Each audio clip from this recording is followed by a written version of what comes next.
الشيطان الرجيم بسم الله الرحمن الرحيم قال موسى لقومه استعينوا بالله واصبروا إن الأرض لله يورثها من يشاء من عباده والعاقبة للمتقين قالوا أوذينا من قبل أن تأتينا ومن بعد ما جئتنا قال عسى ربكم أن يهلك عدوكم ويستخلفكم في الأرض فينظر كيف تعملون صدق اللہ العظیم۔ یہ سورہ الاعراف یہ 2 آیتیں میں نے تلاوت کی۔ یہ موسیٰ علیہ السلام کے مصر کے زمانے کی آخری دور کی بات ہے۔ اس سے پہلے وہ واقعہ ہے کہ جب فرعون کے دربار میں موسیٰ علیہ السلام پر ایمان لانے والا ایک مرد مومن، رجل مومن جس کو قرآن کہتا ہے، وہ رجل مومن کھڑا ہوا اور فرعون کے سامنے اس نے ایسی تقریر کی کہ فرعون سے اس کا جواب نہ بن پڑا، اس کے توسان خطا ہو گئے، وہ حوصلہ ہار گیا، وہ سمجھ گیا کہ اب یہ تحریک اور یہ فکر میرے گھر کے اندر داخل ہو گئی ہے۔ اب اس نے سوچا کہ موسیٰ علیہ السلام کا علاج سوائے قتل کے اور کچھ بھی نہیں، اور یہی وہ آخری زور ہوتا ہے جو ظالم استعمال کرتا ہے۔ ظاہر ہے کہ اس کے بعد جب اس کے پاس دلیل ختم ہو جاتی ہے تو وہ پھر قوت کا سہارا لیتا ہے اور ظلم پر وہ آمادہ ہو جاتا ہے۔ ایسے موقع پر موسیٰ علیہ السلام نے اپنی قوم کو ہدایات دی۔ قال موسیٰ لقومہ استعینوا باللہ واصبروا۔ موسیٰ علیہ السلام نے اپنی قوم سے کہا اللہ سے مدد لو، اللہ سے مدد مانگو، اور واصبروا اور ثابت قدم رہو۔ لڑائی اپنے آخری فیز میں اور آخری مرحلے میں داخل ہو چکی ہے۔ اب تمہارے صبر کا بھی امتحان ہے، ابھی کی تبھی ایک نتیجہ نکلنے والا ہے۔ وہ نتیجہ آپ کے حق میں بھی نکل سکتا ہے، بشرطے کہ اللہ تعالیٰ کی مدد کے آپ اپنے آپ کو حقدار بنائیں۔ دیکھیں اللہ تعالیٰ کی مدد کے لیے تو کچھ شرائط ہیں، کم از کم یہ شرط تو ہے نا، جس طرح ہمیں بھی فرمایا گیا ہے استعینوا بالصبر والصلاۃ، اللہ کی بندگی کرو، اسی کے نتیجے میں تمہیں اللہ کی مدد ملے گی، اور ثابت قدم بھی رہو۔ چونکہ صبر کا معنی تو ہم نے الٹا لیا ہے کہ بس برداشت کرو، جب بس نہیں چلتا تو برداشت کرو۔ یہ تو صبر کا مفہوم نہیں۔ صبر کا مفہوم تو یہی ہے کہ مشکلات کے باوجود ڈٹ جاؤ، استقامت اختیار کرو، اپنی بات سے نہ ہٹو، جو حق بات تم نے سیکھ لی ہے اور سمجھ لی ہے اسی پہ ڈٹ جاؤ، مشکلات کے باوجود ڈٹ جاؤ۔ اور پھر فرمایا ان الارض للہ، یہ زمین فرعون کی نہیں ہے، نہ فرعون کے کسی باپ دادا کی ہے۔ ان الارض للہ، زمین اللہ کی ہے، اور یورثھا من یشاء من عبادہ، وہ اسے دیتا ہے جس کے بارے میں وہ چاہتا ہے، اپنے بندوں میں سے جس کو چاہتا ہے تو دے دیتا ہے۔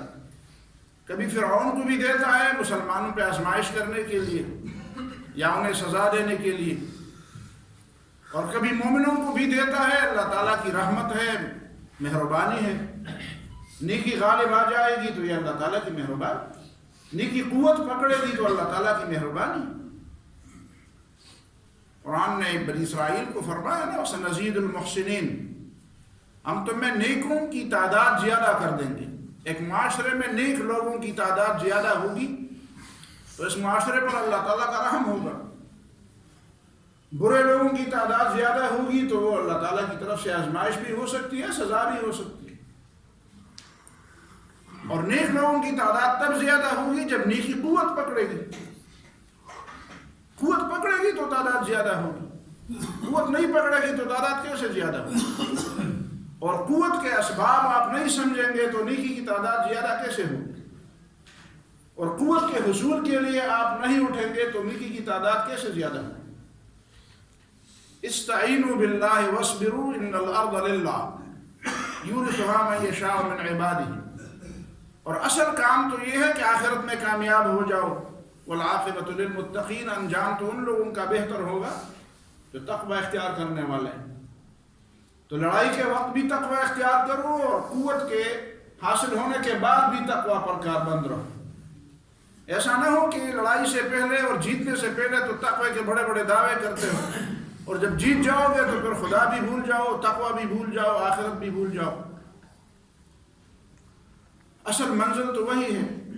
اب اس کے مقابلے میں بنی اسرائیل نے کیا کہا، یہ ذرا سوچنے کی بات ہے، اور اسی لیے میں نے اس جمعے میں اس کو منتخب کیا ہے. آیات قالوا اوذینا من قبل ان تاتینا ومن بعد ما جئتنا.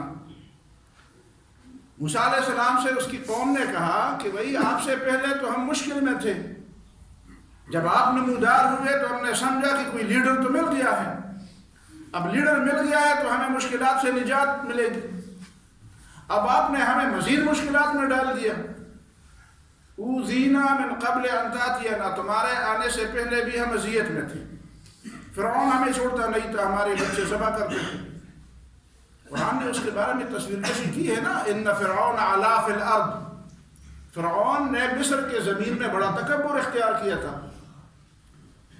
اور اس کا ایک طریقہ یہ تھا کہ یستضعف طائفۃ منہم، ایک گروہ کو وہ مسلسل وہ دبائے رکھتا تھا، ہر معاملے میں اس کو دبا کے رکھتا تھا کہ ابھی اٹھ نہ جائے، اس لیے کہ ان کے اٹھنے سے خطرہ تھا. یوسف علیہ السلام سے لے کر کافی زمانے تک مصر میں یوسف علیہ السلام کے بعد ان کی نسل کی حکومت تھی، جن کے بانی حضرت یوسف علیہ السلام تھے. اسی لیے بنی اسرائیل کو دبا کے رکھتے تھے کہ اٹھیں گے تو پھر ہمارا تو کام خراب ہو جائے گا، پھر ہم سے اقتدار لے لیں گے. اور یذبح ابناءہم ویستحیی نساءہم، پھر ان کے لڑکوں کو ذبح کرتے تھے اور ان کے عورتوں کو چھوڑتے تھے. انہ کان من المفسدین، وہ بڑا فسادی تھا، بڑا کرپٹ آدمی تھا فرعون. تو انہوں نے کہا اوذینا من قبل ان تاتینا، تمہارے آنے سے پہلے تو یہ مصیبت تھی. اور موسیٰ علیہ السلام کی پیدائش بھی ایسے حالت میں ہوئی کہ وہ بچوں کو ذبح کرتا تھا، اور اسی وجہ سے اس کو ایک صندوق میں ڈال کر دریا میں ڈال دیا. تو اب ہمارا خیال تھا کہ تم جیسے لیڈر ہمیں مل گیا ہے تو آپ کوئی ایسا فارمولہ بتا دیں گے جو نرم سا فارمولہ ہو، جس طرح ہماری پشتوں میں کہتے ہیں نہ بسی خصوصی ان کا باپ ہو، کوئی درمیان کا راستہ نکالو گے. اب تم نے مزید مشکل پیدا کر دی. اب تم ہمیں کہتے ہو کہ اس فرعون کے مقابلے میں کھڑے ہو جاؤ، کھڑے ہو جاؤ. وہ تو پہلے سے ہماری طاق میں بیٹھا ہے، جن بچوں کو وہ ذبح کر چکا ہے تو وہ تو اذیت تو ہم برداشت کر رہے تھے. اب تم کہتے ہیں ہمیں بھی ذبح کرنے دے، وہ ہمیں بھی ذبح کر دے اور اس مشکل میں مزید ہمیں ڈال دے. اوذینا من قبل ان تاتینا ومن بعد ما جئتنا. یہ قوم کے مزاج، جو بنی اسرائیل کے راستے پر چلنے والے لوگ ہوتے ہیں، وہ اس مزاج کے لوگ ہوتے ہیں. لیڈر اس کو کہتے ہیں ان کے نزدیک جو ان کو مشکلات میں اٹھنے کی بجائے بیٹھنے اور لیٹنے کی تلقین کرے اور سبق سکھائے کہ بھائی گزارا کر لو، کفر ویسے بھی غالب ہے، تم امریکہ کا، روس کا، چین کا، اسرائیل کا مقابلہ نہیں کر سکتے، بس مان لو، تسلیم کر لو، بس اپنے لیے زندگی کا راستہ نکالو، زندگی کا راستہ نکالو. یہ باتیں آج کل اس فضا میں گھوم رہی ہیں.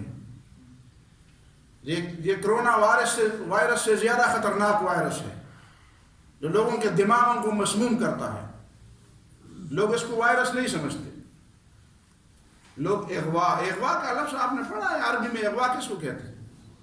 آپ تو اغوا اس کو کہتے ہیں کہ آدمی کو آنکھوں میں پٹی باندھ کر گاڑی میں ڈال دیا جائے اور کسی تہخانے میں ڈال دیا جائے اور پھر کہا جائے کہ اتنے پیسے لے لو تو دے دو، پیسے لاؤ تو لے لو اپنا آدمی. آپ اس کو اغوا کہتے ہیں. آپ اس کو اغوا نہیں کہتے جس کا دماغ اغوا کیا جائے، جس کا نظریہ اغوا کیا جائے، جس کے فکر کو اغوا کیا جائے. سارے مسلمانوں کے فکر کو اغوا کیا گیا ہے. لوگ اس کو اغوا کاری نہیں کہتے. جو اغوا کرنے والے ہیں ان کے اغوا کار نہیں کہتے، ان پر مقدمے نہیں چلتے. ان کی تو آوبگت کی جاتی ہے، ان کا تو استقبال کیا جاتا ہے، جو فکری اغواکار ہے حقیقت میں.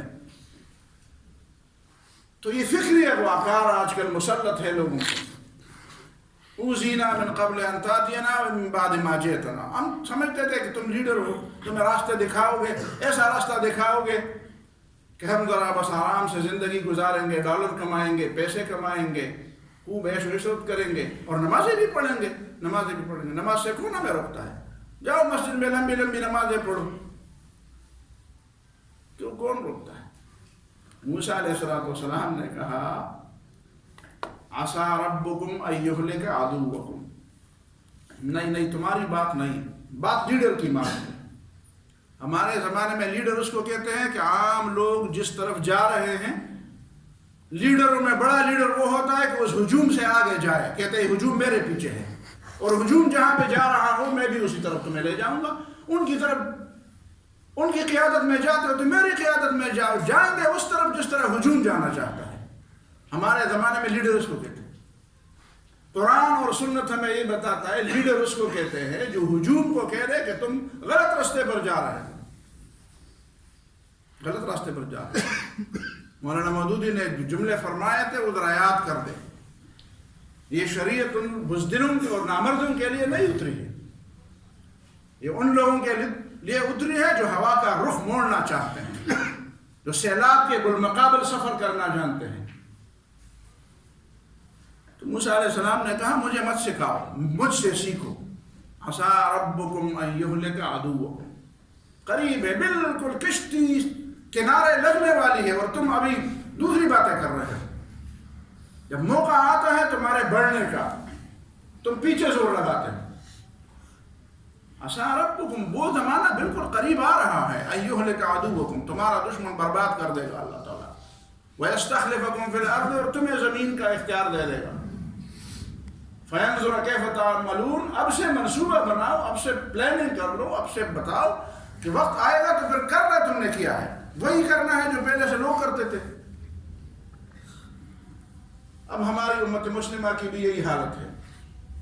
دنیا کے حالات بتا رہی ہے کہ وہ وقت قریب ہے جو اسلام کا غلبہ آنے کا وقت تھا. جو ہم کتابوں میں پڑھتے تھے وہ اپنی آنکھوں سے ہم دیکھ رہے ہیں کہ وہ وقت آ رہا ہے. لیکن مسلمان جو ہے وہ کچھ لوگ تو ایسے ہیں کہ وہ ابھی حیران ہیں کہاں جائیں. ابھی تک جن لوگوں کے چھتری کے نیچے ہم نے پناہ لی تھی اب وہاں بھی نہیں رہ سکتے، اس لیے کہ امت مسلمہ کی قیادت کرنی ہے، اور وہاں سے بھاگ بھی نہیں جاتے. بھاگیں گے تو پہلے سے تو منصوبہ بندی نہیں ہے. اب یہ جو فلسطین کے وقت کا مسئلہ ہے، آپ کو علم ہونا چاہیے کہ آخری وقت میں اس کی اہمیت ہے. شام کی اہمیت ہے، فلسطین کی اہمیت ہے. اور فلسطین ہی کا مسئلہ دنیا کی سارے جغرافیے کو تبدیل کر دے گا. یہ پورے جغرافیے کو تبدیل کرنے کی بنیاد ہے فلسطین کا مسئلہ. اب ٹرمپ کو کس نے یہ اختیار دیا کہ آپ یہ کر رہے ہیں کہ فلسطین والوں کو بالکل مہاجر اور مسافر اور بے زمین اور بے سہارا کر دیں؟ یہ اختیار جو تم نے، یہ جو صدی کی ڈیل تم نے کی، ڈیل آف سینچری، اس میں دو بنیادی باتیں ہیں. فلسطینی ہمیشہ اسرائیلیوں کے دست نظر رہیں گے. تو وہ پہلے سے جو سن 67 میں انہوں نے قبضہ کیا تھا، اور بین الاقوامی قوانین یہ ہے کہ جو زبردستی اسلحے کے زور پر کسی کی زمین پر قبضہ کر لے وہ اس کی ملکیت نہیں سمجھی جاتی. تو آپ کیسے کہتے ہیں کہ اسرائیل کی ملکیت؟ آپ کو اختیار کس نے دیا؟ اختیار ٹرمپ کو کس نے دیا؟ دوسری بات یہ کہ فلسطینی اپنی زمین میں جو تھوڑا بہت مغربی کنارے کی تھوڑی، وہ مغربی کنارے والی زمین عربوں کی زمین ہے، اسرائیلیوں کی نہیں ہے. اسی میں تھوڑا سا حصہ، وہ بالفور کے برعکس، اعلان بالفور کے برعکس تھوڑا سا حصہ، اس میں بھی آپ فوج نہیں رکھیں گے. میں تو پولیٹیکل سائنس کا اتنا طالب علم نہیں رہا ہوں، لیکن کچھ نہ کچھ پڑھ چکا ہوں. آپ مجھے بتائیں اس ریاست کو کہ آپ کیا نام دیں گے جس کی فوج نہیں ہوگی؟ جس کی فوج نہیں، آپ فوج نہیں رکھ سکیں گے. آپ کی حفاظت ہم کریں. یعنی دشمن کہتا ہے کہ تم فوج نہ رکھو، میں تمہاری حفاظت. تم کس سے میری حفاظت کرو گے؟ یہ خطرہ تو مجھے تم سے ہے. زمین تو تم نے میری قبضہ کی ہے، لوگ تو تم مارے مروا رہے ہو. پھر کہتے ہیں نہیں نہیں ہماری فوج تمہاری حفاظت کرے گی۔ اسی معاملے میں جب عربوں سے پوچھا گیا تو عرب تو پہلے کہتے تھے ہم عربوں اسلام کی وجہ سے تو نہیں کہتے تھے، لیکن کہتے عربوں کی زمین کی وجہ سے کہ یہ زمین عربوں کی ہے تو تھوڑا سے ڈر گئے تھے۔ اب جب انہوں نے ان کے اوپر ہاتھ رکھ دیا ہے کہ کہیں تو یہ اردوغان تمہارا لیڈر نہ بنے، امت مسلمہ کا لیڈر نہ بن جائے، تو اب ان کو خطرہ پیدا ہوا کہ اگر ہم نے امریکہ کا ساتھ دیا تو یہ اردوغان تو امت مسلمہ کا لیڈر بن جائے گا۔ بھائی لیڈر ایسا نہیں بنتا، آپ لیڈر نہیں بن سکتے۔ آپ لیڈر بننے کے لیے جو قربانی چاہیے وہ تمہارے اندر نہیں ہے، جو فکر چاہیے وہ تمہارے اندر نہیں ہے۔ اب یہ سوالات پیدا کر دیے گئے ہیں، آپ کو علم ہونا چاہیے، یہ سوال آپ کے سامنے بھی آئے گا۔ تو یہ اردوغان تو عجم ہے، بڑی قیادت اور امامت تو عربوں کی ہونی چاہیے اور عربوں میں قریش کی ہونی چاہیے، تو یہ محمد بن سلمان قریشی ہے، ثابت کر دے کہ یہ قریشی ہے۔ اگر تم قریشی نہیں ہو تو بھائی کسی عرب کے بارے میں تو رسول اللہ صلی اللہ علیہ وسلم نے فرمایا کہ ساری دنیا کی قیادت عربوں کے ہاتھ میں ہوگی، تو رسول اللہ صلی اللہ علیہ وسلم نے نہیں فرمایا۔ جس حدیث میں یہ فرمایا کہ قریش کی قیادت ہوگی، اس میں بھی یہ فرمایا کہ جب تک وہ حق پر قائم رہیں گے، ظالم کا ہاتھ روکیں گے، ظالم کا ہاتھ نہیں روکیں گے تو پھر ان کے ہاتھ میں نہیں رہے گی۔ 600 سال اس لیے تو عثمانیوں کے ہاتھ میں رہی۔ تو مسئلہ یہ ہے کہ ہم نے یہ دیکھنا ہوگا کہ کہیں بنی اسرائیل کی وہ عادتیں ہمارے اندر تو نہیں آئی ہیں۔ بالکل جب ان کی کشتی کنارے لگ رہی تھی اس وقت ہی کسی دوسری بحثوں میں الجھ رہے تھے۔ اب ہماری کشتی بالکل کنارے لگنے والی ہے، لیکن مسلمانوں کو یکسو ہونا چاہیے، یکسو ہونا چاہیے۔ اور آخر میں پھر میں یہ بات کہہ دوں کہ یہ شیعہ اور سنی کی باتوں میں ذرا دلچسپی نہ لے۔ کچھ لوگ عجیب سی باتیں کرتے ہیں، وہاں پہ جا رہے ہیں چیلم میں۔ بھائی چیلم میں اور جہلم میں کہاں جانا ہے آپ نے؟ یہ کون سا طریقہ ہے؟ یہ کون سا طریقہ ہے؟ زیادہ سے زیادہ لفظی طور پر ہمدردی کر لو اور ہمدردی ہو گئی۔ یہ چیلموں میلموں میں جانا یہ چھوڑ دیں، یہ باتیں یکسو ہو جائے۔ امت مسلمہ کی قیادت جس کے لیے ہے اس کو دیکھیں جو قیادت کا اہل ہے، اسی طرح نہیں بنائے جاتے قائدین۔ اللہ تعالیٰ مجھے اور آپ کو سمجھ اور عمل کی توفیق عطا فرمائے۔ یہ سمجھنے کی باتیں ہیں۔ اقول قولی ھذا واستغفر اللہ لي ولكم ولسائر المسلمین۔